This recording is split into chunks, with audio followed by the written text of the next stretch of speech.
আজকে আমরা বানাবো আলু পোস্ত।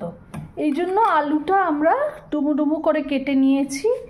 পোস্ত বা খাসখাস যাকে বলে সেইটাকে পেস্ট করে নিয়েছি কাঁচা লঙ্কা আর রসুন দিয়ে।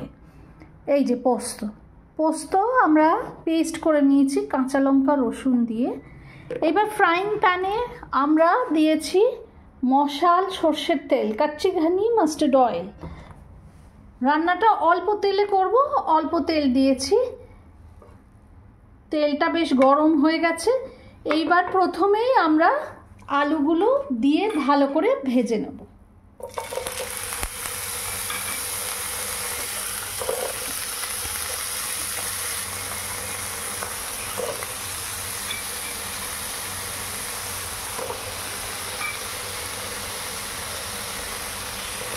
আলুগুলো দিয়ে আমরা এতে অল্প নুন দিয়ে আর ঢাকা দিয়ে রেখে দেব।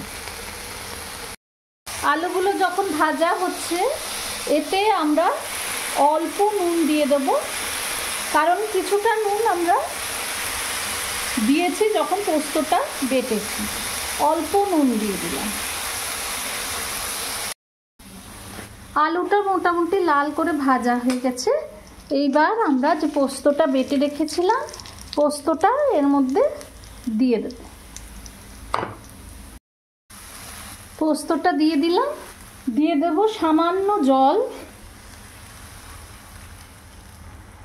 সামান্য জল দিয়ে আমরা এটা আবার ঢাকা দিয়ে রেখে খানিকক্ষণ ফুটতে দেব, যাতে আলুগুলো খুব ভালো করে বয়েল হয়ে যায় আর মশলাগুলো এর মধ্যে ঢুকে যায়।